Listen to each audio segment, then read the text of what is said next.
Spring is just around the corner, but that means so is the 2022 tax deadline.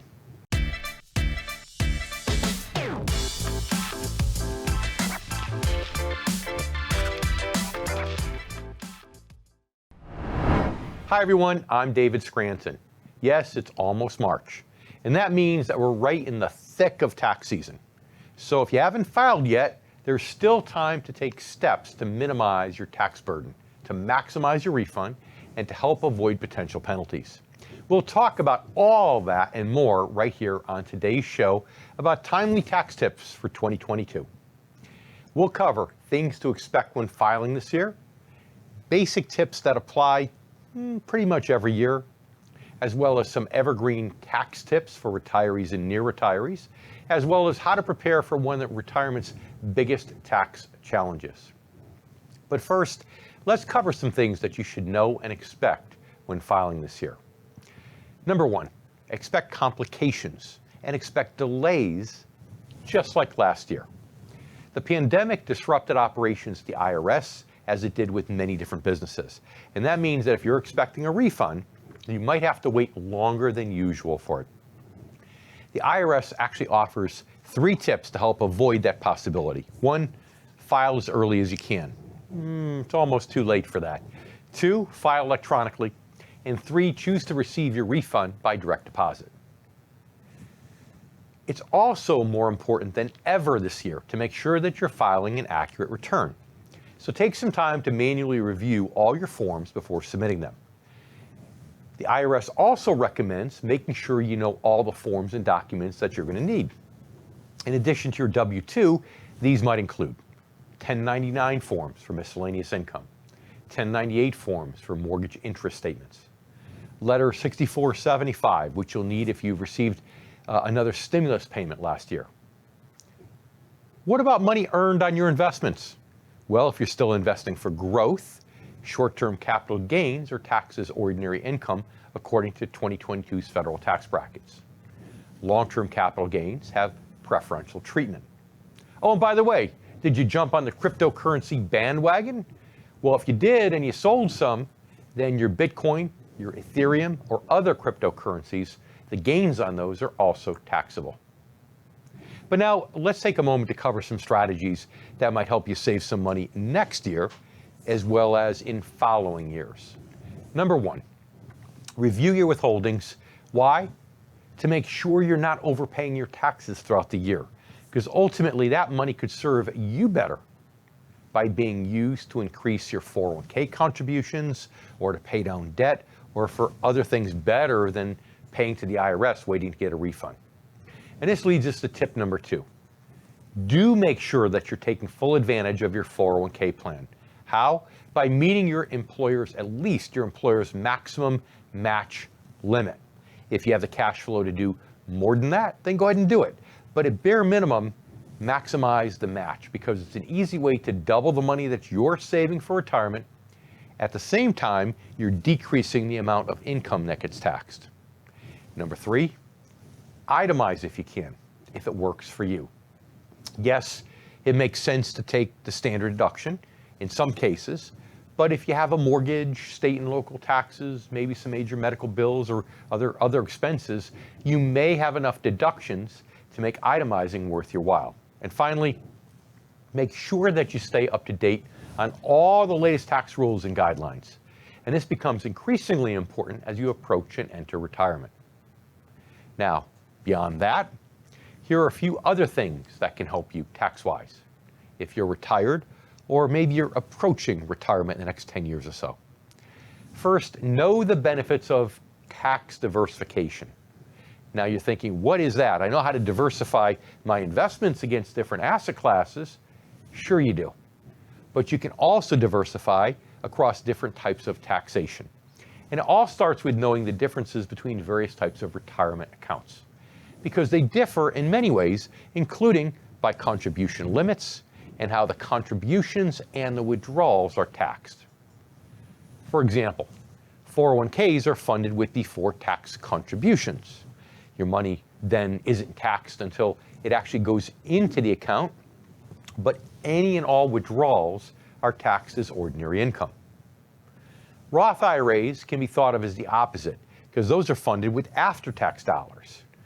But that means that your withdrawals come out tax-free and penalty-free as long as you meet certain conditions. In a similar way, traditional IRAs are typically, depending upon your other benefits and income levels, pre-tax vehicles, where your withdrawals are taxed as ordinary income. Again, the opposite of, let's say, a Roth IRA, which is funded with after-tax dollars, but the withdrawals can be tax-free if you follow the rules. So that leads us to tip number 2. Understand and properly prepare for your required minimum distributions. Because even if you don't need to withdraw money from a traditional IRA or 401k or other retirement plan for income, once you reach a certain age, the government forces you to withdraw at least some minimum amount each and every year and to pay taxes on it. And knowing how to satisfy these RMDs without putting your entire savings at risk is actually one of the most important elements of retirement planning. So now let's talk about how to do it.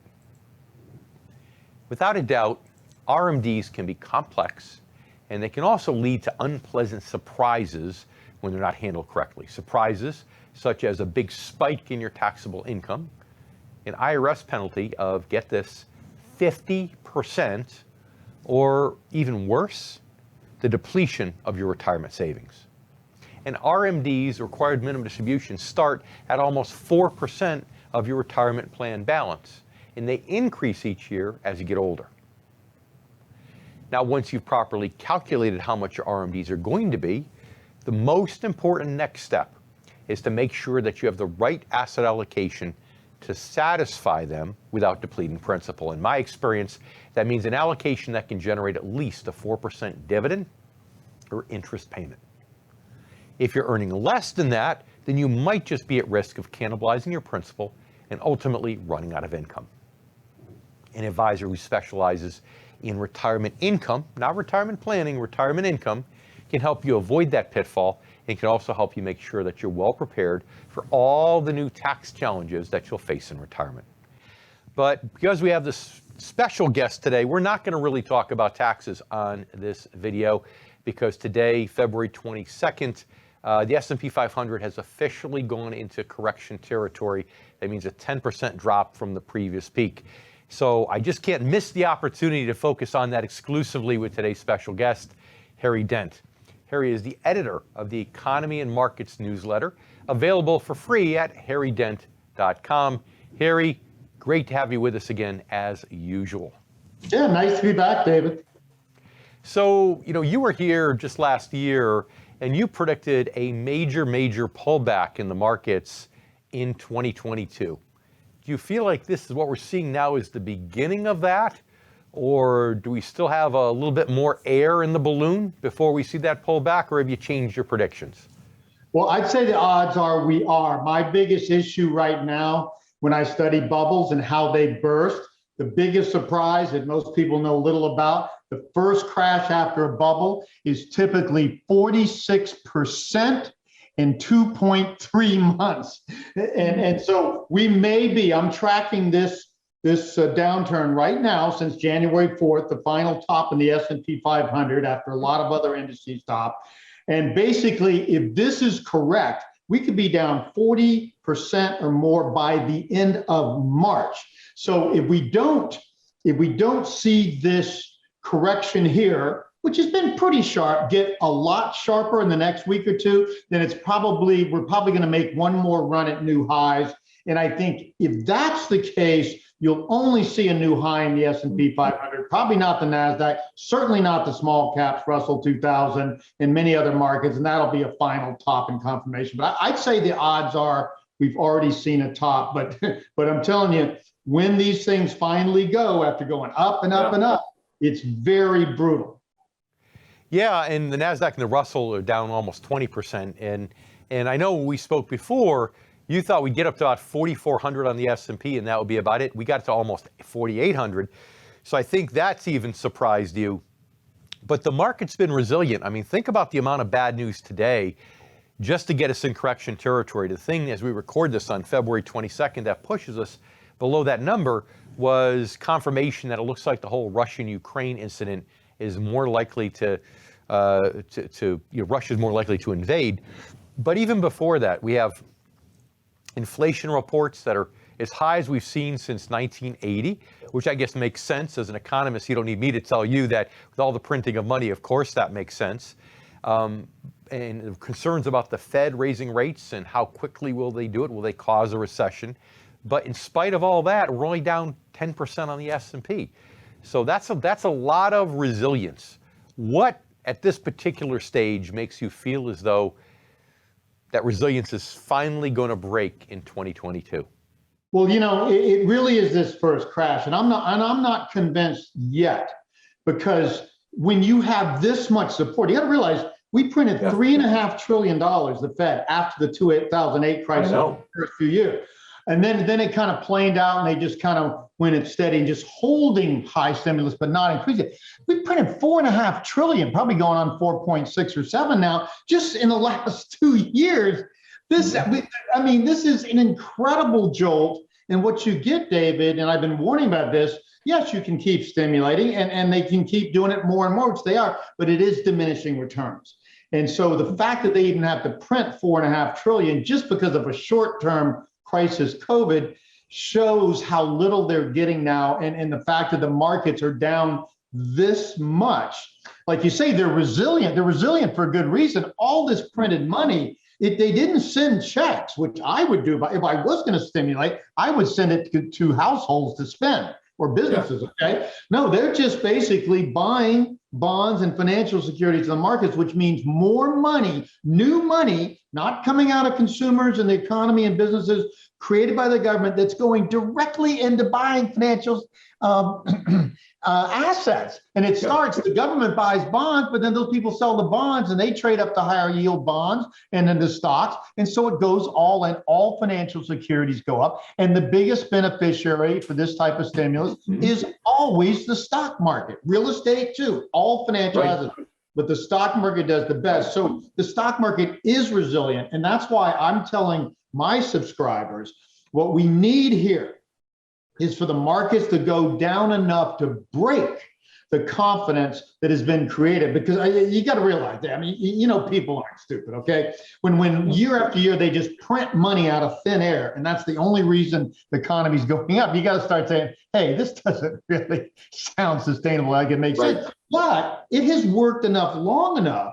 So that's why I say, first of all, this is what history says. 9 out of 10 bubbles are going to crack.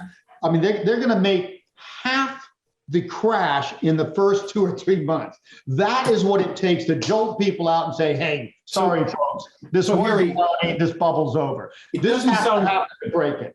So, Harry, it doesn't sound like you're predicting the crash because of a recession. But the question is, will the crash create a recession, right? There's the wealth effect.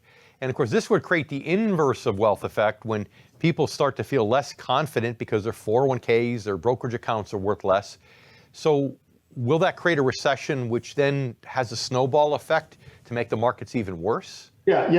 You couldn't have said it better. This is what happens in this case. There's been so much support and so much money in the markets. Interest rates are so absurdly low compared to inflation. They're all negative, okay, even more so in Europe and other places, that basically, the economy still has momentum until something breaks it. And that's what it takes. It takes a sharp enough of a crash. Again, it could just be this Putin thing in Russia, but the point is these markets are so overvalued, and all they're doing, they don't realize, they're saying, oh, we're just going to go more neutral and taper a little bit. Look, to feed a bubble like this, which is going on nothing but stimulus, it takes more and more stimulus. If you just pull back the stimulus, you're weakening it. And if you go to neutral or taper a little bit, so I think they don't understand how overvalued the markets are, how the economy does not have the fundamentals it did in 2007, when the baby boom generation was spending more money and working harder, becoming more productive, predictable things. Now we're all aging, including me, okay? And aging is bad for an economy. Ask Japan. Ask Japan when they've seen a new high in their stock market since 1989. The answer is never. I know. So it sounds like the only thing the Fed could do to push this, kick this can down the road, is really not try to fight inflation, just to say, hey, we're going to keep stimulating, and that could kick the can down the road. But you're saying just by stopping the stimulation, not even reversing it, just by stopping it, just by pulling back, the economy's only growing. The bursting of the bubble. You got to remember, when the baby boom generation was rising, it's supply and demand. It's people growing up, earning and spending more money, and that creates more commerce, and that creates better jobs. And then, you get this positive cycle. Supply expands because of the aging of a generation into their peak, not into their old age like now, into their peak, into their late 40s. Is a win-win for the economy. Now, that's been over since 2007. I was the guy that was as criticized as I am today for being bearish. I was criticized for being too bullish in the late 80s and early 90s. I was saying, people don't understand, this generation is going to drive the greatest boom in history just by growing up and becoming more productive workers and higher spending consumers, which is 100% predictable. I mean, nothing more predictable. People spend the most money at 46. If they're an everyday person, and if you're an upper 10, 20% person, it's 54, okay? So these are predictable things. Now it goes the other way, and the government says, well, wait a minute, we can't, especially with all these bubbled up financial assets, if we don't keep this thing going despite the lack of natural spending and productivity, then it's going to correct and crash, and then the president won't get reelected and the Fed won't be popular. So they've been forced into this game of just pumping more and more. And what I think they thought, David, really early on, and this is kind of odd, they thought, okay, this was 2008, it was just a temporary financial crisis. And if they just put in $1 trillion in 2009, which they did right away very strongly, that would be enough to get the economy on track. They don't understand that the largest generation in history is stopping spending, and the next generation will not come along with enough strength for 14 years to offset it. That's what I study, and that's real stuff. So they thought that'd be enough. So they were naive in that. But you can't be naive 13 years later when you're still having to print money and print money and print more and more money. It's telling you that without this money printing, we would have a very weak economy, which is reality. When the economy finally goes down enough to burst this bubble in the stock market, you're exactly right. The biggest thing driving the stock market, and it is because wealthier people spend a lot more and get more benefit, this stock market going up has made people unbelievable. It's real estate. I mean, people's house has gone up 3 or 4 times, and the upscale people's real estate and their assets have gone up a lot more because they have a lot more financial assets. And Barry, if you're right with what you're projecting, that's all going to turn around because stock market has a major correction. The wealthy don't take traditional mortgages. They'll just, leverage a stock account to go ahead and buy a piece of property in cash. So we'll have to see how it all pans out. I agree. You've caught a lot of flack lately for being excessively bearish, as some would say excessively. But I think only a firm of bear. I was bullish, that most of my career. I started doing this in the 80s, and I was the guy that saw a bigger boom than anybody else. I got criticized for predicting a Dow of 10,000 by 2000 in the early 90s. People thought I was crazy. It went up to almost 13. Harry, it must be a conspiracy. The Fed is out to get you. They want to make you look silly. So we'll have to have you back so we can check in a few months and just see if we're getting anywhere near that 46% drop. But and exactly. But that's the key thing. If you see, that is the confirmation that the bubble's over. If we get that 40% plus crash within 3 months, and we're 7 weeks into that, so we only take about another month, 5 or 6 weeks to see if this is true. If we get that, it's telling me the bubble's over, and you got a lot more coming. If not, it means they may drive us up one more time into maybe March or so to a near new high or something, and then we worry again. But Harry Dent, we're gonna have to have you back to see what happens. Thank you. We appreciate you being here today, as usual. Thank you for watching today's video, Timely Tax Tips for 2022 and beyond. If you enjoyed it, click the thumbs up button, give us a like, and make sure that you subscribe to our YouTube channel for new content each and every week.